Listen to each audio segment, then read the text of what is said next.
Hi. We are. Me too. Greetings from Detroit. So I'm so excited to be here. And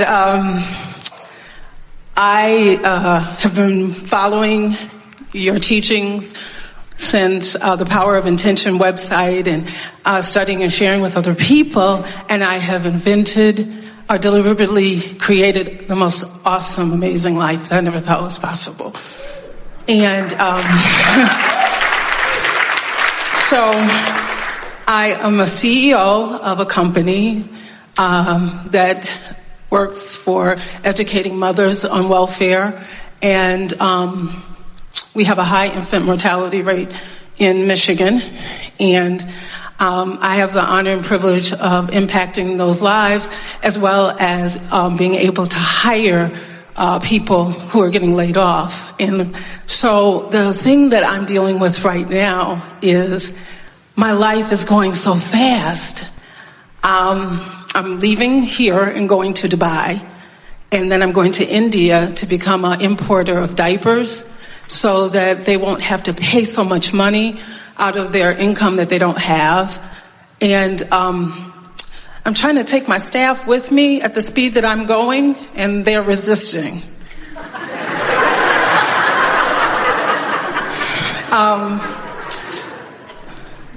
It's kind of like, how can we do that? And I don't know how to tell, I don't know, like I'm just going to do that. I don't know how we're going to do it. I haven't taken a vacation in years, and this is the first thing. If you didn't even ever call on me, just to be in San Antonio is a breakthrough for me. And I've got this amazing new life, and I'm like, okay, now, I don't want the stream to slow down, though. Well, you don't need to worry about that because the stream will never slow down. The only thing that you're ever going to notice is your speed in relationship to the stream. In other words, if you slow down, it's a rough ride. If you speed up, then the stream is life-giving. It's really fast, though. Well, the stream is not going to slow down. Okay. So, again, the only thing that we're talking about is your relationship to the stream. Okay.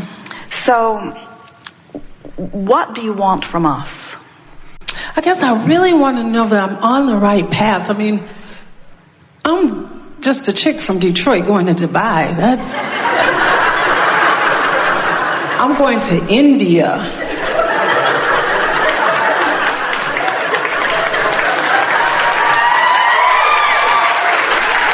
And you had something to do with that. I'm like, well, I mean, I just read this stuff and did it. That's all I did. So I think if you said it, and I never met you, and I'm going, and I did it, then at least you owe me at least to say I'm doing the right thing.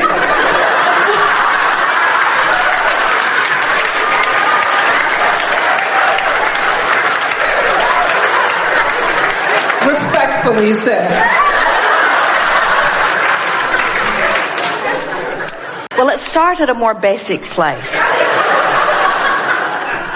If this time-space reality has the wherewithal to inspire within you an idea, this time-space reality has the wherewithal to deliver the goods. In other words, that's just a universal law. If this life can cause you to want it, then this life can deliver it to you.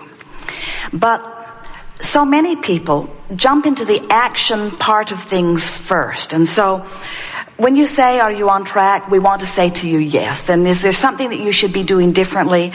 We want to say maybe a little, but not very much. Nothing that a little bit of fine-tuning can't help you with. So the answer to your question, am I on track, is emphatically yes. But now let's do some fine-tuning here. Okay. Because when you talk about how busy you are and how fast it's going and how much there is to do and how big your dream is and what a big impact you want to make and how many people you want to help and how important it feels to you, we want to say to you that all of that is true, and you've been putting that into your vibrational reality for a really long time. So you've been putting it there. It's been calling you. And all that happened when you began listening to some of the things that we say is that you began releasing your resistance, one thought, one vibrational habit at a time, so that more and more you came into the vortex where you began to see, where you began to know. Earlier, someone was asking us to define, to give them a sort of visual on how the details of their life was going to unfold. And we explained to them, and you heard us as we were saying to them, it's a feeling thing. It's a feeling thing.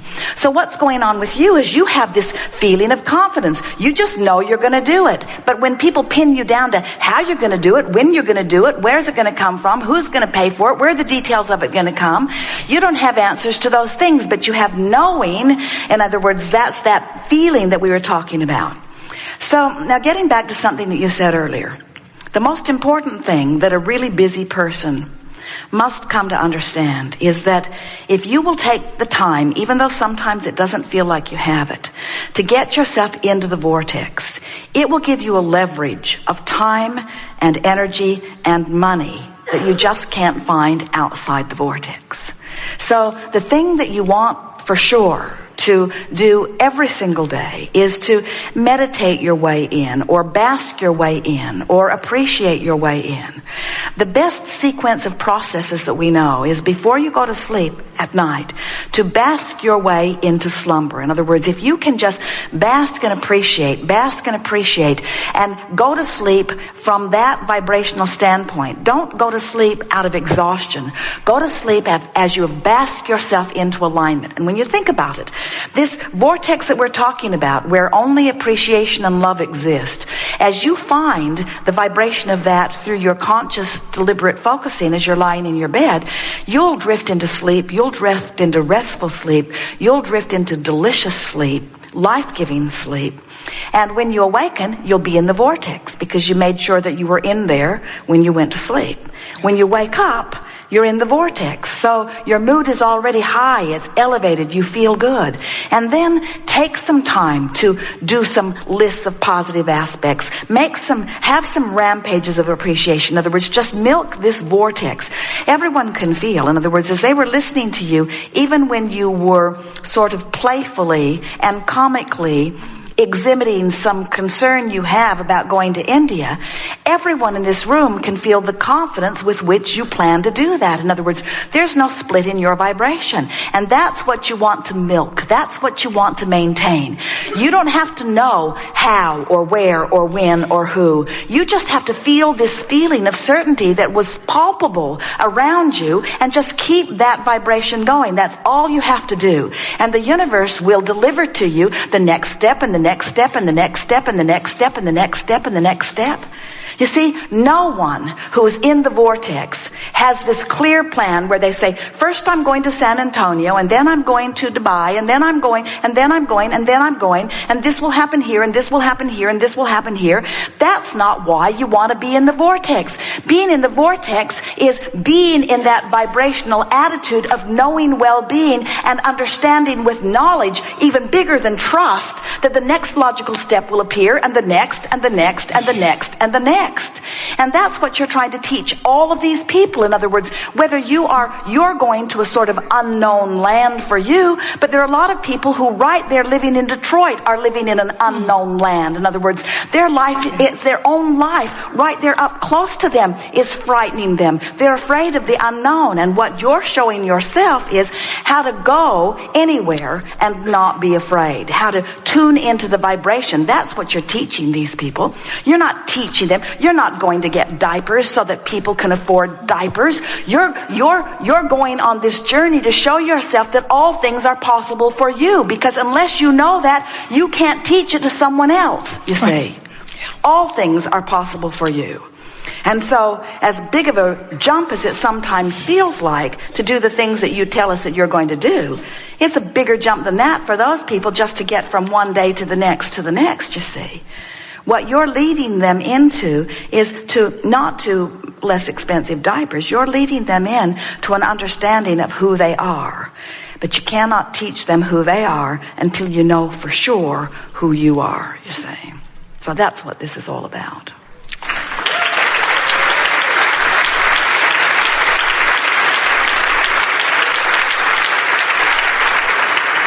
someone standing as the CEO of a corporation is not heard very well by someone who's just trying to scrape enough together to get something for the kids to eat today. In other words, you're already not hearable to them, you see. But when you have the exposure to life that you're having, and you let them know that it's the same for all of us. Life causes us to reach way out beyond where we are, and then we have to figure out how to get ourselves there emotionally. That's what you want to teach them. You don't want to teach them how to get more money. You don't want to teach them how to get somebody to give them more money. You don't want to try to feather their nest. You want to instill within them the confidence that you're reaching for yourself, you see. You want them to understand that a feeling of fear just means they've reached beyond where they're letting themselves go.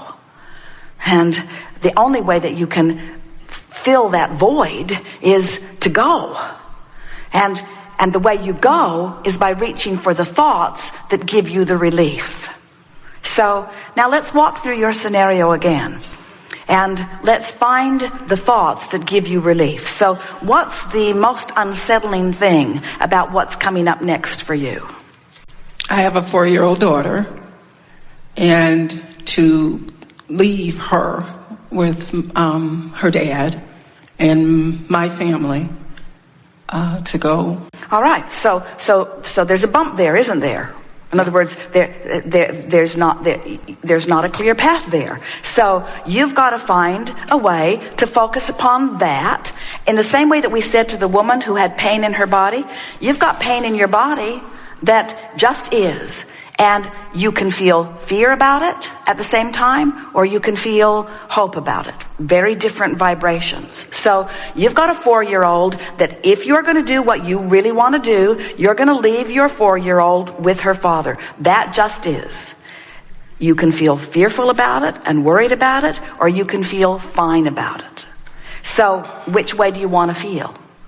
I want to feel fine about it. All right, going. All right. So say the words that lean in the I feel fine direction. Say them. By me going to Dubai and India, I get to be an example to her that anything is possible. Pretty big jump, but we'll take it. What else? Something more pointed to the concern that you really have about leaving her. Oh, that her dad is an excellent father. And he is me. He loves her as much as I do, and he'll take great care of her.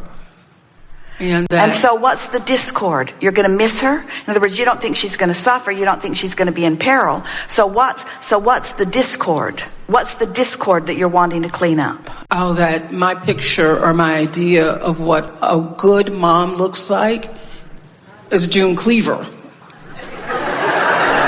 Well, our picture of what a good mom looks like is one who's in the vortex, which means a good mom has to go where the larger part of her is already gone. Otherwise, she's a split mom, and that's no good for the kids. Yeah, I got that.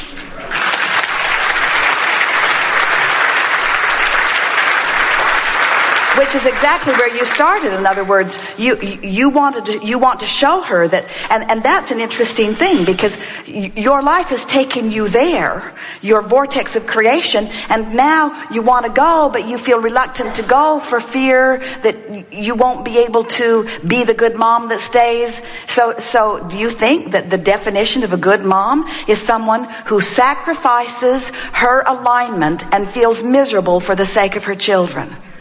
The definition of many, many mothers.